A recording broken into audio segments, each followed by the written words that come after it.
ये सुनिए साहब, मोहतरमा का बयान सुनिए, आपका भी टीचर साहब खून खोल जाएगा।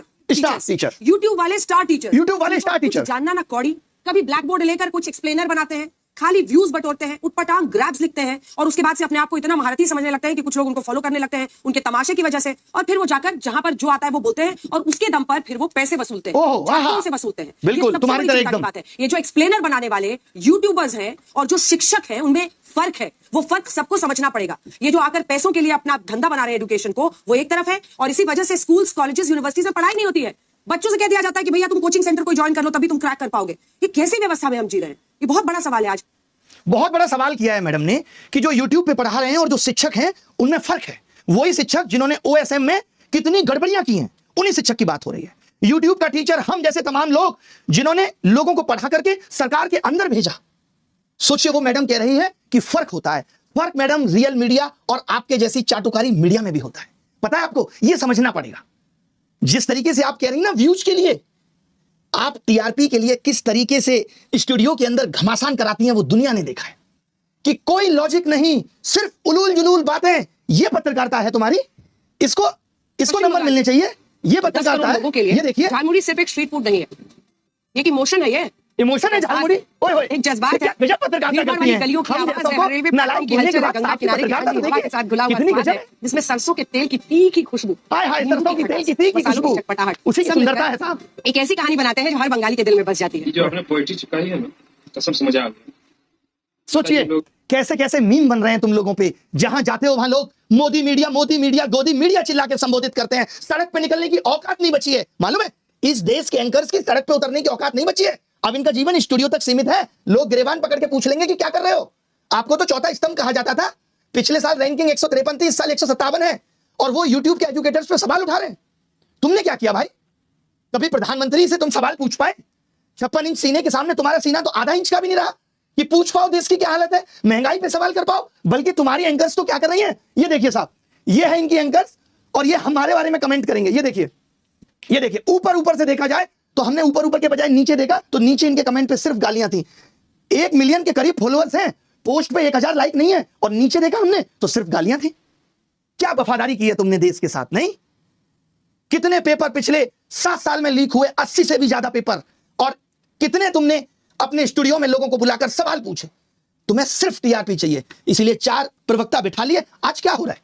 पहले चाहत थी कि मीडिया आवाज उठाएगा, अब क्या उठाएगा मीडिया? आवाज खाक उठाएगा। देखिए मैडम ने आवाज उठाई, और किस तरीके की आवाज उठाई मैडम ने कहा ये टीचर्स, मालूम क्यों? क्योंकि ये टीचर्स आप लोगों की आवाज बन रहे हैं। इनको आपत्ति है कि ये क्यों शिक्षक आवाज उठा रहे हैं। इनका बस चले तो इन्होंने वेदांत जैसे बच्चे को पाकिस्तानी करार दिया। सोचिए, एक बच्चा जो OSM सिस्टम का शिकार हुआ, जिसकी कॉपी को बदल दिया गया, उसको इन्होंने पाकिस्तानी बता दिया। आज आप देश में सवाल पूछेंगे तो आपको राष्ट्र विरोधी घोषित कर दिया जाए, और कुछ भी नहीं है इसके अलावा। महंगाई पे ये लोग जस्टिफाई करने पे लगे हुए हैं कि महंगाई कुछ भी नहीं है। इस मंदबुद्धि पत्रकार को ये नहीं पता कि जब से पेट्रोल डीजल के दाम बढ़े हैं, ये लड़की नताशा यहां बैठी है, इसके मकान मालिक ने पर रूम 3000 किराया बढ़ा दिया, खाने की कीमतें बढ़ गई। और इसका छोड़िए, आज मैंने देखा यूपी में 10 रुपए प्रति यूनिट 10% बिजली के दामों में बढ़ोतरी हुई है, और ये क्या कह रही है, ऊपर से कोई फर्क नहीं पड़ता। वाह, कमाल हो गया सर। शर्म आनी चाहिए तुम लोगों को। कभी देखो गिरेबान में झांक के, लोगों को नर्क में जगह मिल जाती है, तुम्हें वहां भी नहीं मिलेगी। शिक्षकों पे जैसे कौन, खान सर जैसे लोग भाई आवाज उठा रहे हैं। तो ये क्या कह रहे हैं कि ऐसे टीचर्स और तमाम शिक्षक आवाज उठा रहे हैं बच्चों की। कोई SSC GD की आवाज बन रहा है, कोई यूपी एग्जाम्स की आवाज बन रहा है, कोई SSC की आवाज बन रहा है। इनको आपत्ति है। ये कह रहे हैं कि इसीलिए यूनिवर्सिटी में पढ़ाई नहीं हो रही क्योंकि कोचिंग्स हैं, और जबकि उल्टा है कि यूनिवर्सिटी में पढ़ाई नहीं हो रही इसलिए कोचिंग्स बनी, क्योंकि भारत का एजुकेशन सिस्टम इतना कमजोर पड़ गया था। कमाल हो गया भाई। एक एक करके हर एक चीज पे बात करेंगे। बहुत अथाह दुख है दिल के अंदर, इन सब की भी गांठें तोड़ेंगे, बताएंगे हर एक चीज के बारे में, सब कुछ बताएंगे कि देश कितना सही हाथों में है। सोचिए, एक छात्र जो 12वीं क्लास और 10th क्लास का एग्जाम दे रहा है, जीतू भाई, उसकी कॉपी सही हाथों में नहीं पहुंच रही है। दुख की बात तो यह है, हम आज तक शक कर रहे थे कि वित्त मंत्रालय सही हाथों में नहीं है। सोचिए, कॉपी एक बच्चे की जो चेक होनी चाहिए वो सही हाथों में नहीं पहुंच रही। इससे ज्यादा दुर्भाग्य की बात क्या होगी? आज लोग देश से बड़े हो गए। हम ये सुना करते थे साहब कि देश व्यक्ति से बड़ा होता है, व्यक्ति आते जाते रहते हैं, इसलिए संस्थाएं मजबूत होनी चाहिए। लेकिन आज संस्थाएं खोखली हो गई हैं, उसमें ऐसे लोग बिठा दिए गए जिनको कह दिया गया तुम नहीं हिलोगे। आज लगातार नीट पेपर पे आवाज उठी, CBSE पे आवाज उठी, आज CUT गड़बड़ा गया, तुमने क्या इस देश के लोगों को प्रयोगशाला का चूहा समझ लिया है कि तुम इन पे प्रयोग करते रहोगे और बोलोगे कि हमारा एक्सपेरिमेंट था, फेल हो गया? अच्छा हुआ अटल जी ने उस टाइम परमाणु बम का एक्सपेरिमेंट कर लिया था। इनके हाथों में परमाणु बम का एक्सपेरिमेंट होता तो ये कमबख्त उसकी दिशा हमारी तरफ भी मोड़ देते हैं। वो कहते हमसे गलती हो गई, गलत तरफ बत्ती में आग लगा दी थी, वो लगा ही रहे हो।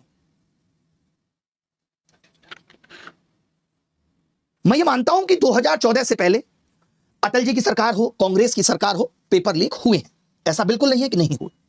भ्रष्टाचार खूब था, बहुत महंगाई थी, प्रधानमंत्री महंगाई का मां बोलने के लिए भी तैयार नहीं थे। यही सब बातें सुनकर हमने भावुक होकर आपको चुना। तो साहब अब बात होगी 2014 के बाद की। अमिताभ बच्चन साहब से लेकर के जूही चावला तक सबको रुपया गिरने की चिंता थी, सबको चिंता थी कि पेट्रोल महंगा हो रहा है, सबके ट्वीट आते थे। एक बाबा रामदेव जो कहता था कि हम 35 रुपए में पेट्रोल बेचेंगे, गांव को 200 करोड़ रुपए दिलाएंगे, और हम भी उछल रहे थे कि हमें 15 लाख मिलेगा। ये सब हमने देखा था, उसी के बाद हमने आपको चुना। तो पहले मैं ये क्लियर करना चाहता हूं कि आज के बाद ये सरकारें और इन सरकारों के प्रवक्ता ये कहना बंद करें कि पहले भी ऐसा होता था। पहले ऐसा होता था तभी आपको मौका दिया और आपने भी ये कहा था कि ऐसा हो रहा है, इसको हम रोक देंगे। यही हुआ भाई। लेकिन अब क्या है, हमें बताया जाता था कि पहले त्रेता युग था, सतयुग था, फिर कलयुग आया। मैं कहता हूं कि ये छल युग है, जहां सरकारें गलत कर रही हैं, जैसे पेट्रोल के दाम बढ़ाए और इन जैसे दलाल लोगों को पैसे पहुंचा दिए कि इस बात को जस्टिफाई करो। जैसे अभी सीबीएसई में ओएसएम प्रक्रिया पे सवाल उठे तो आप देखेंगे कि टीचर एक स्क्रिप्ट पढ़ते नजर आ रहे हैं, स्कूल के प्रिंसिपल्स, कहीं के डायरेक्टर, कि ऐसा था वैसा था, उसको जस्टिफाई करने में लगे। यानी आज सरकार सरकारी पैसे का इस्तेमाल इस चीज पे ना करके कि समस्या दूर कैसे हो, समस्या के लाभ बताने लग रहे हैं।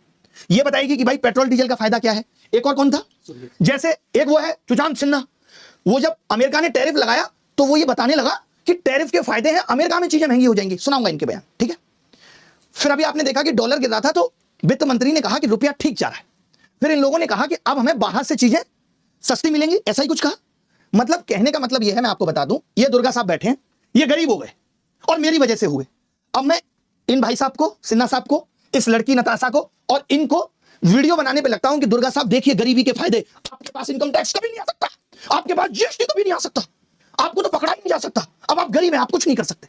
अब आपको टेंशन नहीं है कि आपको अपने बच्चों में प्रॉपर्टी किस अनुपात में बांटनी है, आपके पास तो कुछ है ही नहीं। ये गरीबी के फायदे। इस तरीके से इस छलयुग में आपको मैनिपुलेट किया जा रहा है, जिसमें सबका रोल है। यूट्यूब इन्फ्लुएंसर चंद पैसों के लिए ये कुकर्म कर रहे हैं कि पैसा पहुंचा तो फायदे बताने लगे। वो दिन दूर नहीं है जब पेपर लीक के फायदे आपको बहुत जल्दी बताए जाएंगे। यही छलयुग है साहब, जहां प्रेम सत्य है मगर प्रेमिका नहीं। यही कलयुग है। मतलब मुझे इतना दुख लगा कि अंजना की बच्ची कह रही है कि यूट्यूब टीचर्स को 2 कौड़ी का ज्ञान नहीं होता।